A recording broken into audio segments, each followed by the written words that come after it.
now for your forewarned weather with Cedric Haynes. All right, let's talk about your weather story for your Tuesday. We're tracking that potential of a couple of isolated strong storms developing this afternoon with some of the daytime heating. Now, these storms are not going to produce a lot of rainfall, but they will produce quite a bit of gusty winds with them. So that's going to be of a concern because we have a lot of dry air in place, which leads to an increased fire threat as well.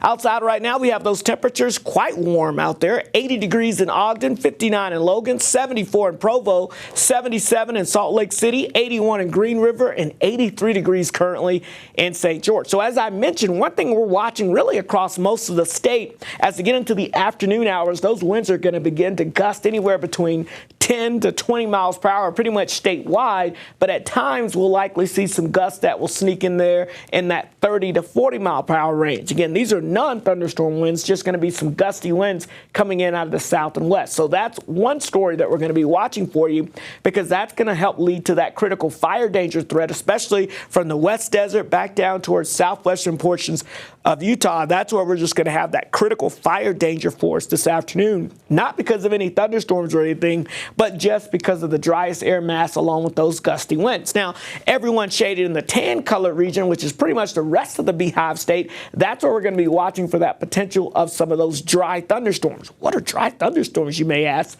Well, that's when the thunderstorms kind of develop over some drier air in the mid-levels of the atmosphere. So as the rain begins to fall, it evaporates. We don't see a ton of rain making it to the surface, but we can see the lightning and those gusty winds from the outflow boundary from those thunderstorms that could also help to spread some of those fires. So that's kind of the multifaceted concern as we go throughout today, which gives this a pretty significant fire danger day across the region.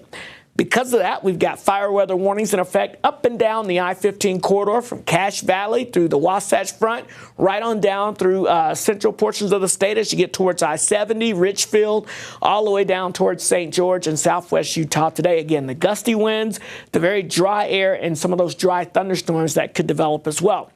Nothing for the eastern half of the state, but even there, I think the fire danger threat is pretty elevated today.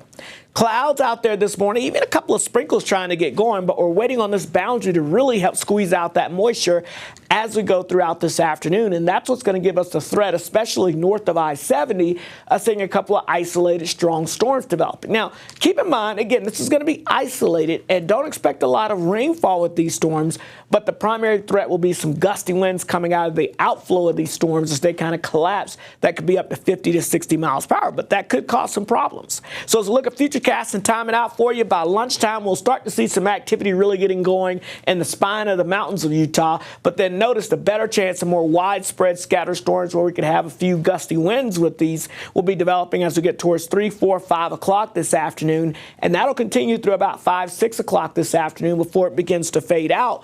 And then as we go into your Wednesday, we'll bring back another chance of a few isolated storms. And even on Thursday, especially across southeastern sections of the state, we could have a few isolated storms. Now, Thursday is when the pattern is going to begin to change a little bit more. We may start to see a little bit of a monsoon pattern developing, so that could give a slightly better chance of isolated storms across southern Utah. We're going to keep our fingers crossed for that.